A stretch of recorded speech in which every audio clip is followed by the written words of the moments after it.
الحمد لله نحمده ونستعينه ونؤمن به ونتوكل عليه ونعوذ بالله من شرور أنفسنا ومن سيئات أعمالنا من يهده الله فلا مضل له ومن يضلل فلا هادي له وأشهد أن لا إله إلا الله وحده لا شريك له وأشهد أن محمدًا عبده ورسوله أرسله بالهدى ودين الحق ليظهره على الدين كله ولو كره المشركون اللهم صل على محمد وعلى آل محمد كما صليت على إبراهيم وعلى آل إبراهيم وبارك على محمد وعلى آل محمد كما باركت على إبراهيم وعلى آل إبراهيم إنك حميد مجيد أما بعد فإن خير الحديث كتاب الله وخير الهدي هدي محمد صلى الله عليه وسلم وشر الأمور محدثاتها وكل محدثة بدعة وكل بدعة ضلالة وكل ضلالة في النار أعوذ بالله من الشيطان الرجيم بسم الله الرحمن الرحيم يا أيها الذين آمنوا اتقوا الله حق تقاته ولا تموتن إلا وأنتم مسلمون بسم الله الرحمن الرحيم ربكم أعلم بما في نفوسكم إن تكونوا صالحين فإنه كان للأوابين غفورا. ഏറെ സ്നേഹം നിറഞ്ഞ മുഅ്മിനീങ്ങളെ മുഅ്മിനാത്തുകളെ, അല്ലാഹു സുബ്ഹാനഹു വ തആലയുടെ നിയമങ്ങളും നിർദ്ദേശങ്ങളും ഹബീബായ റസൂലുള്ളാഹി സ്വല്ലല്ലാഹു അലൈഹി വസല്ലമയുടെ ജീവിത നിർദ്ദേശങ്ങളുമൊക്കെ ജീവിതത്തിൽ പകർത്തി സൂക്ഷ്മത പാലിച്ചും തഖ്വയുള്ളവരായി മാറണമേ എന്ന് എന്നോടും നിങ്ങളോടുമായി ഓർമ്മപ്പെടുത്തുകയാണ്, വസിയത്ത് ചെയ്യുകയാണ്. ബന്ധങ്ങൾ നിലനിൽക്കാൻ നാം ശ്രദ്ധിക്കേണ്ട കാര്യങ്ങളാണ് കഴിഞ്ഞ ഖുത്ബയിൽ സൂചിപ്പിച്ചത്. പവിത്രമായ ബന്ധങ്ങളുടെ കൂട്ടത്തിൽ നാം ഏറെ പരിചരണവും അതുപോലെ തന്നെ ശ്രദ്ധയും സംരക്ഷണവും സുരക്ഷിതത്വവുമൊക്കെ നൽകേണ്ട ബന്ധങ്ങളാണ് നമ്മുടെ വീട്ടിലും ചുറ്റുവട്ടങ്ങളിലുമൊക്കെ പ്രായമായി വരുന്നവരുടെ കാര്യമെന്ന് പറയുന്നത്. സൂറത്തു ഇസ്രായിലെ 18 മുതൽ 19 വചനങ്ങളിൽ പരലോകത്തെ ഓർമ്മിപ്പിച്ചുകൊണ്ട് പരലോകത്തേക്കുള്ള വിഭവങ്ങൾ നിങ്ങൾ ഒരുക്കണം എന്ന ആശയം ഉൾക്കൊള്ളുന്ന വചനങ്ങൾ നമുക്ക് കാണാൻ കഴിയും. 20-21 വചനങ്ങളിൽ ഭൗതികമായ ഈ നേട്ടങ്ങൾ, ഭൗതിക വിഭവങ്ങൾ നിങ്ങൾ സ്വരൂപിക്കുന്നതിനേക്കാളൊക്കെ നിങ്ങൾക്ക് പ്രധാനം, നിങ്ങൾക്ക് മെച്ചപ്പെട്ടത് പരലോകത്തേക്കുള്ള സമ്പാദ്യമാണ് എന്ന് ഖുർആൻ ഓർമ്മപ്പെടുത്തുന്നുണ്ട്. ശേഷം 22-ാമത്തെ ആയത്തിൽ നിങ്ങളുടെ സൃഷ്ടാവ് അള്ളാഹുവിനോടൊപ്പം നിങ്ങൾ ആരെയും പങ്കുചേർക്കരുത്, ശിർക്ക് ചെയ്യരുത് എന്ന് ഓർമ്മപ്പെടുത്തുകയാണ്. ശേഷം അല്ലാഹു സുബ്ഹാനഹു വ തആല ഗൗരവത്തിലുള്ള ചില കൽപ്പനകൾ, വിധി പുറപ്പെടുവിക്കുകയാണ്. നമ്മുടെ നാട്ടിൽ ഒരു ജഡ്ജി ഒരു വിധി പുറപ്പെടുവിച്ചാൽ അതൊരു തീരുമാനമാണ്. അതുപോലെയുള്ള ഒരു പ്രയോഗമാണ് അല്ലാഹു സുബ്ഹാനഹു വ തആല ശേഷമുള്ള ആയത്തിന്റെ തുടക്കത്തിൽ പറയുന്നത്.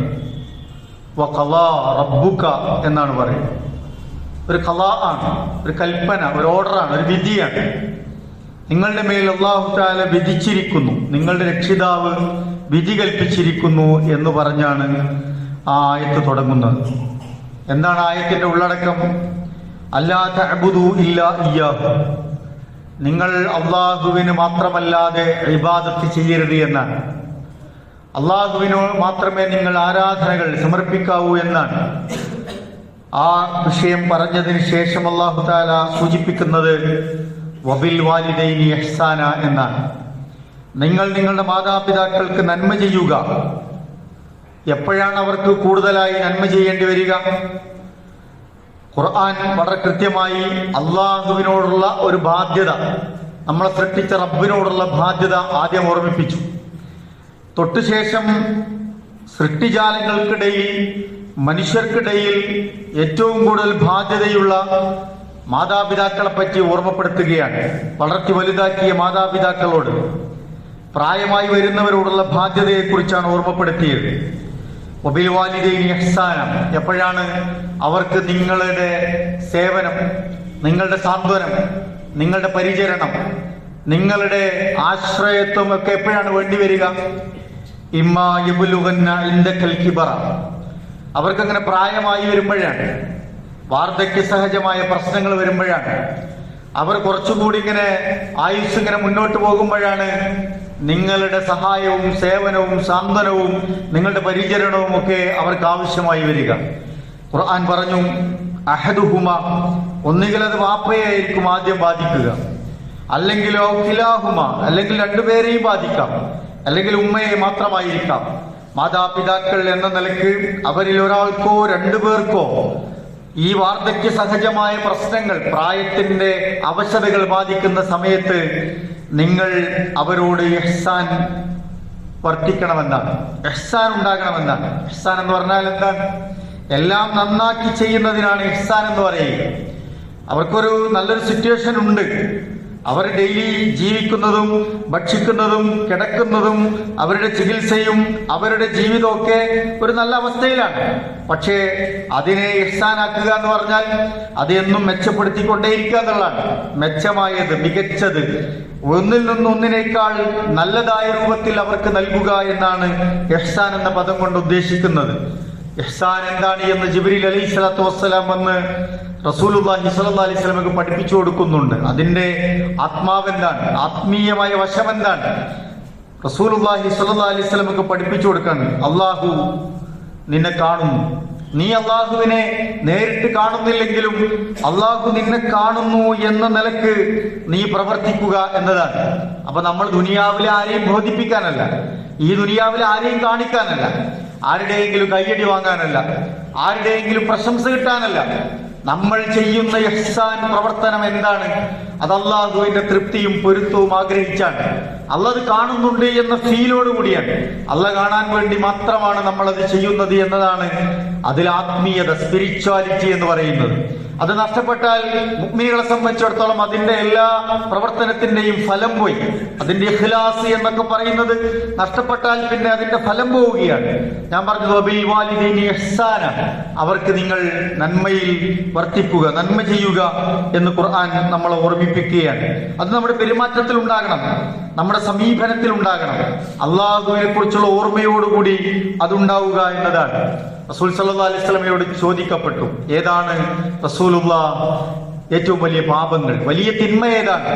തിന്മകൾ ഒന്ന് എണ്ണി പറയുകയാണ്. റസൂൽ സല്ലല്ലാഹു അലൈഹി വസല്ലമ പറഞ്ഞു കൊടുത്തു, അൽ ഇശ്റാഖു ബില്ലാഹ്, അള്ളാഹുവിൽ പങ്കു ചേർക്കുക, ശിർക്ക് ചെയ്യുക എന്നതാണ് ഏറ്റവും വലിയ പാപം. അല്ലാഹു തആല പൊറുക്കാത്ത ഒരു മഹാപാപം ശിർക്കാണ് എന്ന് ഓർമ്മിപ്പിച്ചു. രണ്ടാമത് പറഞ്ഞത് ഉഖൂഖുൽ വാലിദൈൻ എന്നാണ്. നിങ്ങളുടെ മാതാപിതാക്കളെ നിങ്ങൾ ധിക്കരിക്കുന്നത് വലിയ തിന്മയാണ്, പാപമാണ് എന്ന് ഓർമ്മപ്പെടുത്തുകയാണ്. നമ്മൾക്കറിയാത്ത വിഷയമല്ല, നമ്മൾ കേൾക്കാത്ത വിഷയവുമാവില്ല. പക്ഷെ പലപ്പോഴും നമ്മുടെ ജീവിതത്തിന്റെ തിരക്കുകളിൽ, നമ്മുടെ സുഖ സൗകര്യങ്ങളുടെ വളർച്ചയിൽ, നമ്മുടെ കായികവും ശാരീരികവും മാനസികവുമായ വികാസത്തിൽ, വളർച്ചയിൽ ബലം കൂടുമ്പോൾ പലതും നമുക്ക് കണ്ണിന് പിടിക്കാതാവും. നമ്മുടെ കാതുകൾക്ക് കേൾക്കാതാവും, നമ്മുടെ സമയക്കുറവ് മൂലം പലതും നമുക്ക് പരിഗണിക്കാൻ പറ്റാതാവും. അങ്ങനെ ഉണ്ടാകരുത് എന്ന് ഖുർആൻ നമ്മളെ ഓർമ്മിപ്പിക്കുകയാണ്.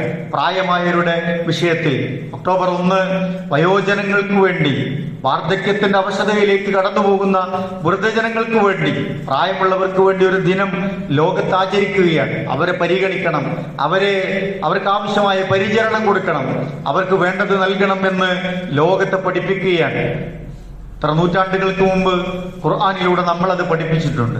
റസൂൽ സല്ലല്ലാഹു അലൈഹി വസല്ലമ നമ്മൾ ഉത്ബോധിപ്പിച്ചിട്ടുണ്ട്. പ്രായമാകുമ്പോൾ മാതാപിതാക്കൾ അല്ലെങ്കിൽ നമ്മുടെ ചുറ്റുവട്ടങ്ങളിൽ പ്രായമേറി വരുന്നവർ നമുക്ക് ഭാരമാകുന്നുണ്ടോ എന്ന് നമ്മൾ ആലോചിക്കുക. മക്കൾക്ക് മാതാപിതാക്കളും പ്രായമേറിയവർ വീട്ടിലുള്ളതും ഒരു ഭാരമാകുന്നുണ്ടോ എന്ന് നമ്മൾ ആലോചിക്കുക. നമ്മുടെ ഈമാനെ ചോദ്യം ചെയ്യുന്ന ഒരു വിഷയമാണ്. നമ്മുടെ ഈമാൻ നഷ്ടപ്പെടുന്നിടത്തുള്ള ഒരു ചെറിയ വിഷയമാണ്. വളരെ ഗൗരവത്തിൽ നമ്മളെ ഓർമ്മപ്പെടുത്തിയ വിഷയമാണ്. അവർക്ക് ശ്രദ്ധ കൊടുക്കണം, പരിചരണം കൊടുക്കണം, പരിഗണന കൊടുക്കണം. ചെറുപ്പത്തിൽ നമുക്ക് നൽകിയ ശ്രദ്ധ എത്രമാത്രം വലുതായിരുന്നു. ഉമ്മയുടെ ഗർഭാശയത്തിൽ നമ്മൾ വളരുന്ന ഒരു സന്ദർഭത്തിൽ കൊടുത്ത പരിഗണന, അതിന്റെ ശ്രദ്ധ, ആ കുഞ്ഞിനെന്തെങ്കിലും സംഭവിക്കുമോ എന്ന നിലക്കുള്ള ആശങ്കകൾ, ഉറക്കമില്ലാത്ത രാത്രികൾ, എത്രയേറെ വേദനകൾ, വേവലാതികൾ, സങ്കടങ്ങൾ, പട്ടിണിയും പ്രയാസങ്ങളും ഒക്കെ ഉണ്ടെങ്കിലും പരിവട്ടങ്ങൾക്കിടയിൽ ആ കുഞ്ഞിനു വേണ്ടി ആ ഒരു ഉമ്മ കാണിച്ച പരിഗണനയും ശ്രദ്ധയും എത്ര വലുതായിരുന്നു. ഖുർആൻ അതാണ് പറഞ്ഞത്. ചെറുപ്പത്തിൽ അവർ നിങ്ങൾക്ക് ചെയ്ത നന്മ നിങ്ങൾ ഓർക്കണം, മറക്കരുത് എന്നാണ്. 9 മാസത്തെയും 10 മാസത്തെയും കണക്ക് പറയുമ്പോൾ നമ്മൾ ചൂടാകേണ്ടതില്ല.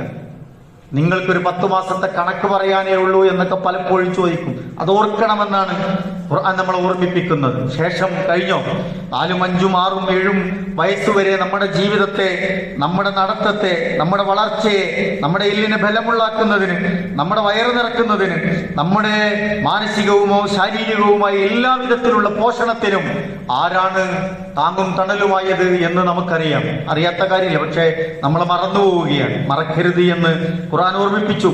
നിങ്ങൾ വളർന്നു വരുമ്പോ നിങ്ങളുടെ മാതാപിതാക്കളെ, പ്രായമായവരെ മടുപ്പില്ലാതെ പരിചരിക്കണമെന്നാണ് ഖുർആൻ ഓർമ്മിപ്പിക്കുന്നത്. മടുക്കരുത് എന്നാണ്. മടുപ്പിക്കുന്ന തരത്തിലായിരിക്കും അവരുടെ പ്രായമായവരുടെ പെരുമാറ്റങ്ങൾ, അതുണ്ടാവുമെന്നാണ്. പ്രായമാകുമ്പോൾ പല തരത്തിലുള്ള പ്രയാസങ്ങളും നമുക്ക് അനുഭവിപ്പിക്കുന്ന സാഹചര്യങ്ങളുണ്ടാവും. പക്ഷെ നിങ്ങൾക്ക് മടുക്കരുത് എന്ന് ഖുർആൻ നമ്മളെ ഓർമ്മിപ്പിക്കുന്നു. വലാ തഖുൽ ലഹുമാ ഉഫ്ഫിൻ വലാ തൻഹർഹുമാ. 2 കാര്യം ഓർമ്മിപ്പിക്കുകയാണ്. സാധാരണ പുതിയ മനഃശാസ്ത്രമൊക്കെ പറയുന്നത് പോസിറ്റീവായ കാര്യങ്ങൾ നിങ്ങൾ കുറെ പറയുക, എന്നിട്ട് തിരുത്താനുള്ളത്, നിങ്ങളുടെ പാലിക്കാനുള്ളത് പറഞ്ഞാൽ മതി എന്നാണ് പുതിയ മനഃശാസ്ത്രം പഠിപ്പിക്കുന്നത്. ഖുർആൻ അവിടെ ഏറ്റവും പ്രാധാന്യമുള്ളത് വളരെ ഗൗരവത്തിൽ ഓർമ്മിപ്പിക്കുകയാണ്. വലാ തഖുൽ ലഹുമാ ഉഫ്ഫിൻ. അവരോട് നിങ്ങൾ എന്ന് പോലും പറയരുത്. അവർക്ക് മടുപ്പുണ്ടാക്കുന്ന, വെറുപ്പുണ്ടാക്കുന്ന ഒരു അരോചകം പോലും നിങ്ങളുടെ വാക്കുകൾ ഉണ്ടാകാൻ പാടില്ല, നിങ്ങളുടെ പെരുമാറ്റത്തിൽ ഉണ്ടാകാൻ പാടില്ല. വലാ തൻഹർഹുമാ. അവരെ നിങ്ങൾ ആട്ടി അകറ്റുകയും ചെയ്യരുത്, എവിടെയും കൊണ്ടിടരുത്. വൃദ്ധസദനങ്ങൾ പെരുകി വരുന്ന വാർത്തകൾ നമ്മൾ വായിക്കാൻ. മലപ്പുറം ജില്ലയിലാണ് കേരളത്തിലെ ഏറ്റവും കുറവ് വൃദ്ധസദനങ്ങളുള്ള ഒരു പ്രദേശമെന്ന് പറയുന്നത്. നമ്മുടെ വിശ്വാസം കൊണ്ടാണ്, നമ്മുടെ മുസ്ലിം ഭൂരിപക്ഷ പ്രദേശങ്ങളിൽ നമ്മൾ പാലിക്കുന്ന മര്യാദകൾ കൊണ്ടാണ്, അള്ളാഹുവിനെ പേടിയുള്ളതുകൊണ്ടാണ് അതെണ്ണം കുറഞ്ഞു വരുന്നത്. പക്ഷേ കാലം മാറുകയാണ്, സാഹചര്യങ്ങൾ മാറുന്നു, വീടുകളിലൊക്കെ ആളുകൾ കുറഞ്ഞു വരുന്നു, മക്കളുടെ എണ്ണം കുറയുന്നു, പലർക്കും ജോലിയുടെ തിരക്കുണ്ടാകുന്നു. നമ്മുടെ പെൺകുട്ടികൾ, പെൺമക്കൾ, മരുമക്കൾ, മക്കളൊക്കെ പഠിച്ച് ജോലി നേടുന്നവരാകുന്നു. വീട്ടിൽ ആളില്ലാത്ത സാഹചര്യങ്ങൾ ഉണ്ടാകുന്നു. കാലം മാറുകയാണ്. മാറ്റങ്ങളെ പ്രായമായവരും നമ്മുടെ മക്കളും കൂടെയുള്ളവരുമൊക്കെ ഉൾക്കൊള്ളുക എന്നതും വളരെ പ്രധാനപ്പെട്ട കാര്യമാണ്. നമ്മളെ സംബന്ധിച്ചിടത്തോളം പ്രായമായവരെ ഒന്ന് നിരീക്ഷിച്ചാൽ മനസ്സിലാവും അവരുടെ ഓർമ്മകൾക്ക് കുറവുകൾ സംഭവിക്കും. ഇന്നല്ലെങ്കിൽ നാളെ ചെറുപ്പക്കാരെന്ന് നമ്മൾ വിചാരിക്കുന്ന നമ്മൾക്കൊക്കെ ആയുസ്സുണ്ടെങ്കിൽ അനുഭവിക്കേണ്ട സന്ദർഭങ്ങളാണ് അതൊക്കെ. ഓർമ്മകൾ പതുക്കെ നഷ്ടപ്പെടും. ബുദ്ധിക്ക് ചിലപ്പോൾ തകരാറ് സംഭവിക്കും, ക്ഷമകേടുണ്ടാകും, ചൂടാവുന്ന പ്രകൃതങ്ങൾ ചിലപ്പോൾ കൂടി വരും. ഒന്നും അഫോർഡ് ചെയ്യാൻ പറ്റാത്ത, സഹിക്കാൻ പറ്റാത്ത സാഹചര്യങ്ങളിലൂടെ അവർ കടന്നുപോകും. അവരുടെ എല്ലുകൾക്ക് ബലം കുറയും. അവർ നടക്കുന്നതും അവർ പിടിക്കുന്നതും ഒക്കെ ബലക്കുറവുണ്ടാവും. അതിൻ്റെതായ പ്രശ്നങ്ങളൊക്കെ നമ്മുടെ വീടുകളിൽ ഉണ്ടാകും. ദുർബലമാകുന്ന ഒരവസ്ഥ ഉണ്ടാവും. മനസ്സൊക്കെ നിർമ്മലമായി വരും. വളരെ പരുക്കനായി, കഠിനമായി ഒക്കെ വളരെ ഗൗരവക്കാരനായവരൊക്കെ പതുക്കെ അവരുടെ മനസ്സൊക്കെ നിർമ്മലമാകും, സോഫ്റ്റായി മാറുന്ന സാഹചര്യങ്ങളുണ്ടാവും. പലരെയും ആശ്രയിക്കേണ്ട ഗതിയുണ്ടാകും. പറഞ്ഞത് തന്നെ ചിലപ്പോ അങ്ങനെ പറഞ്ഞുകൊണ്ടിരിക്കും.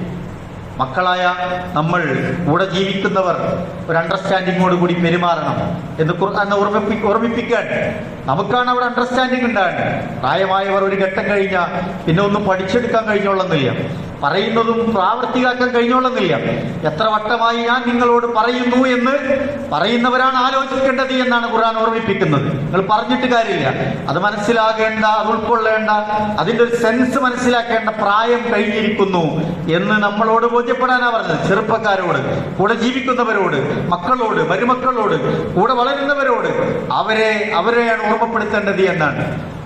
നമ്മളാണ് അത് ഉൾക്കൊള്ളേണ്ടത്. ഒരു അണ്ടർസ്റ്റാൻഡിങ് ലെവലിൽ നമ്മൾ ഉണ്ടാകണം എന്നുള്ളതാണ്. ഒന്നും മിണ്ടാതിരിക്കാൻ പാകത്തിൽ അവരെ കൊണ്ടുപോയി ഒരു മൂലക്കൽ ഇരുത്താനല്ല നമ്മളോട് ദീൻ പഠിപ്പിക്കുന്നത്.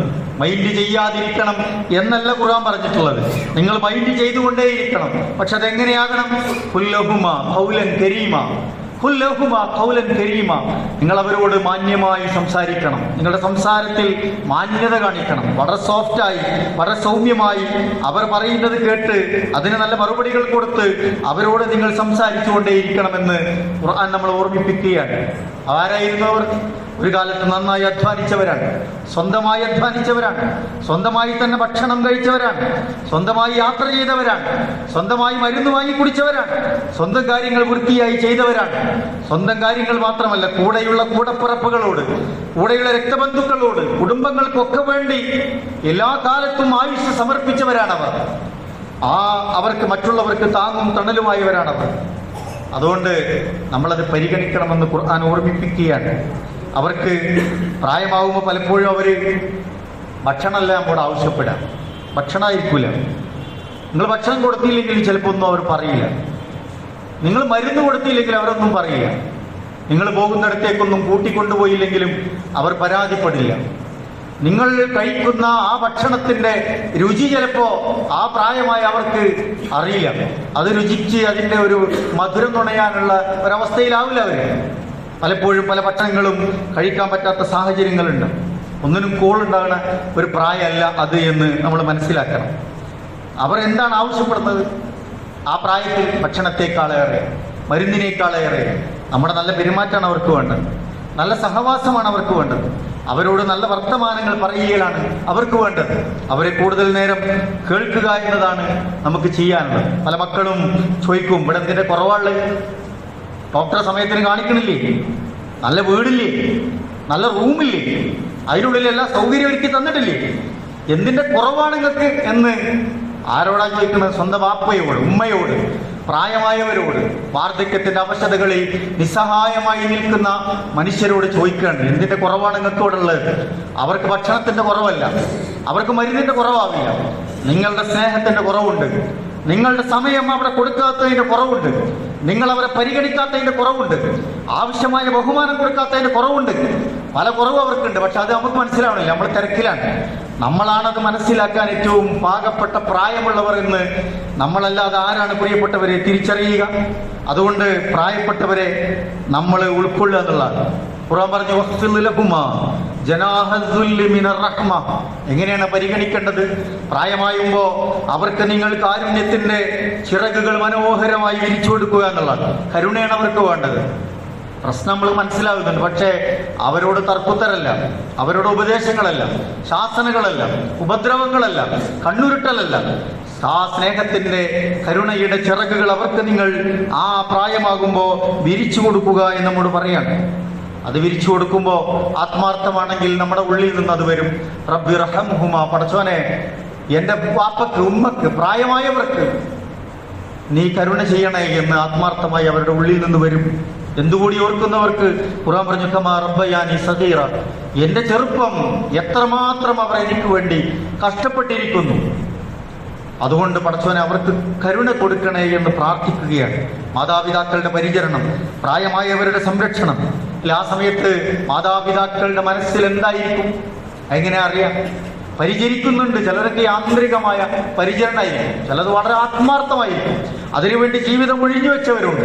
എത്രയോ വർഷങ്ങളായി ഒരു ഉമ്മക്ക് വേണ്ടി, ഒരു വാപ്പക്ക് വേണ്ടി, കിടന്ന കട്ടിലിൽ നിന്ന് അനങ്ങാൻ കഴിയാത്തവർക്ക് വേണ്ടി എത്രയോ മനുഷ്യർ സങ്കടപ്പെട്ടും വിഷമിച്ചും അതിനിടയിൽ സമയം കണ്ടെത്തിയും പ്രാരാബ്ദങ്ങൾക്കിടയിലും സേവനം ചെയ്തുകൊണ്ടിരിക്കുന്നുണ്ട്. തിരിഞ്ഞു നോക്കാത്ത മനുഷ്യരുണ്ട്. ആരാണിതറിയാം? ഇതറിയുന്ന ഒരാളും. ഖുർആൻ അത് പറഞ്ഞു. സൂറത്ത് ഇസ്രായിലെ ആയത്തിൽ നമ്മോട് പറഞ്ഞു, റബ്ബുക്കും നിങ്ങളുടെ റബ്ബിനതറിയും, അഅലമു ബിമാ ഫീ നുഫൂസിക്കും, നിങ്ങളുടെ മനസ്സറിയുന്നത് റബ്ബാണ്. അതാ മാതാപിതാക്കളുടെ മനസ്സിൽ നിന്ന് അള്ളാഹ് വായിക്കുന്നുണ്ട്. നിങ്ങളൊരു പ്രവർത്തനം ചെയ്യുമ്പോൾ നിങ്ങളുടെ മനസ്സിന്റെ ഉള്ളിൽ എന്താണ് നിയ്യത്ത് എന്ന് അള്ളാഹ് വായിക്കുന്നുണ്ട്. മാതാപിതാക്കളെ പരിചരിക്കുന്നവരുണ്ട്, ഫോർമാലിറ്റിക്ക് വേണ്ടി ചെയ്യുന്നവരുണ്ട്, സ്വത്തിന് വേണ്ടി ചെയ്യുന്നവരുണ്ട്, ഒരു കടമ തീർക്കാൻ വേണ്ടി ചെയ്യുന്നവരുണ്ട്. വളരെ ആത്മാർത്ഥമായി പ്രതിഫലം പ്രതീക്ഷിച്ചും ഇതെന്റെ ബാധ്യതയും ഉത്തരവാദിത്വമാണ് എന്ന് മനസ്സിലാക്കി ചെയ്യുന്നവരുണ്ട്. നമ്മൾ എവിടെയാണ് നമ്മൾ ആലോചിക്കേണ്ടത്? ഇൻ തകൂനു സാലിഹീൻ, നിങ്ങൾ നല്ലവരാണെങ്കിൽ നിങ്ങളുടെ മനസ്സ് അല്ലാഹു അറിയുന്നുണ്ട് എന്ന് ഖുർആൻ നമ്മളോട് പഠിപ്പിക്കണം. ഫഇന്നഹു കാന ലിൽഅവാമീന ഗഫൂറ. എന്തെങ്കിലുമൊക്കെ പോരായ്മകൾ നിങ്ങളുടെ ആ നോട്ടത്തിൽ പറ്റിപ്പോയിട്ടുണ്ടെങ്കിൽ നിങ്ങൾ അള്ളാഹുവിനോട് പ്രാർത്ഥിച്ചാൽ മതി, തൗബ ചെയ്താൽ മതി, അള്ളാഹ് അത് പുറത്തു തരുന്നതാണ് എന്ന് ഖുർആൻ പറയണം. ആത്മാർത്ഥമായി ചെയ്യുന്നവർക്ക് ചിലപ്പോൾ ഒരുപാട് ആക്ഷേപങ്ങൾ കേൾക്കേണ്ടി വരും. പ്രായമായവർ ചിലപ്പോൾ 24 മണിക്കൂറും അങ്ങനെ കർമ്മനിരതമായി സേവനം ചെയ്യണ സാന്ത്വന പ്രവർത്തനങ്ങൾ നടത്തുന്ന മക്കളോ മരുമക്കളൊക്കെ ഉണ്ടാവും. പക്ഷേ ആട്ടും തുപ്പൊക്കെ ഇങ്ങനെ കേൾക്കേണ്ടി വരും. ഒരു നല്ല വാക്ക് ചിലപ്പോൾ ആ പ്രായത്തിൽ തിരിച്ചു കിട്ടൂല, വിഷമം വരും. ചിലപ്പോൾ നിങ്ങൾ വിഷമിക്കേണ്ടതില്ല. ഖുർആൻ പറഞ്ഞു, റബ്ബുക്കും അഅലമു ബിമാ നുഫൂസിക്കും, നിങ്ങൾ എന്തിനാ ടെൻഷൻ അടിക്കണേ? നിങ്ങളുടെ ഉള്ളെന്താണ് എന്ന് നിങ്ങളുടെ റബ്ബിനറിയാം. പിന്നെ നമ്മൾ പേടിക്കേണ്ട, അള്ളാഹ് അത് കണക്കിൽ വെക്കുന്നുണ്ടെന്നുള്ളതാണ്. ആരും കണക്കിൽ വെച്ചില്ലെങ്കിലും അള്ളാഹുവിന്റെ കണക്ക് പുസ്തകത്തിൽ അതുണ്ട് എന്ന് ഖുർആൻ നമ്മളോട് പറഞ്ഞു തരാണ്. ചിലപ്പോ എല്ലാ ദിവസവും പരിചരിക്കുന്ന ആളുണ്ടാവും. അതിൻ്റെ ഇടയിൽ ആരെങ്കിലും ഒരാൾ വന്ന് ഒരു ദിവസം നിന്ന് പോയതായിരിക്കും. പക്ഷെ ഒരു മാസം മുഴുവൻ ആ ഒരു ദിവസം വന്ന് നോക്കിപ്പോയ ഒരു മകനെ ആയിരിക്കും ഉമ്മ അങ്ങനെ എടുത്തു പറയാ. കൂടെ നിൽക്കുന്നവർക്ക് സങ്കടാവേണ്ടതില്ല എന്ന ഖുർആൻ പറഞ്ഞു. റബ്ബുക്കും അഅലമു ബിമാ ഫീ നുഫൂസിക്കും, നിങ്ങളുടെ മനസ്സ്, നിങ്ങളുടെ ജീവിതം, നിങ്ങൾ എന്താ ചെയ്തത് അള്ളാഹ്ക്ക് അറിയാമെന്ന് അള്ളാഹ് നമ്മളെ ഓർമ്മപ്പെടുത്തുകയാണ് പ്രിയപ്പെട്ടവർ. അതുകൊണ്ട് നമ്മൾ നമ്മുടെ ജീവിതത്തെ നമ്മോടൊപ്പമുള്ളവർക്ക് വേണ്ടി കൂടി സമയം ഇൻവെസ്റ്റ് ചെയ്യുമ്പോൾ, പണം ഇൻവെസ്റ്റ് ചെയ്യുമ്പോൾ, നമ്മുടെ സർവീസ് ഇൻവെസ്റ്റ് ചെയ്യുമ്പോൾ അതാണ് ഒരു മുഅ്മിന്റെ ഭാഗത്ത് ഉണ്ടാകേണ്ടത് എന്ന് ഖുർആനും റസൂൽ സ്വല്ലല്ലാഹു അലൈഹി വസല്ലം നമ്മൾ ഓർമ്മിപ്പിക്കുകയാണ്. നമ്മൾ അങ്ങനെയാണോ എന്ന് നമ്മൾ ആലോചിക്കുക. അനുഭവങ്ങൾ, നമ്മുടെ എക്സ്പീരിയൻസ് എന്താണെന്ന് നമ്മൾ ആലോചിക്കുക. നമ്മൾ കാണുന്നതും നമ്മൾ കേൾക്കുന്നതും നമ്മൾ അനുഭവിച്ചറിഞ്ഞതുമായ സാഹചര്യങ്ങൾ നമ്മുടെ ജീവിതത്തെ സ്വാധീനിക്കും. ഒരിക്കൽ ഒരു പ്രായമായ ഒരു വൃദ്ധനായ മനുഷ്യനൊരു വീട്ടിലുണ്ട്, ഒരു വല്യപ്പ. അയാൾക്കൊരു മൂത്ത മകനുണ്ട്, ഒരു ഭാര്യയുണ്ട്, ഒരു പേരക്കുട്ടിയുണ്ട്. 5 വയസ്സായ പേരക്കുട്ടിയാണ്. ഈ വാപ്പയെ ഒരു നിലക്കും വേണ്ട പരിഗണന കൊടുത്തല്ല അവിടെ വളർത്തുന്നത്.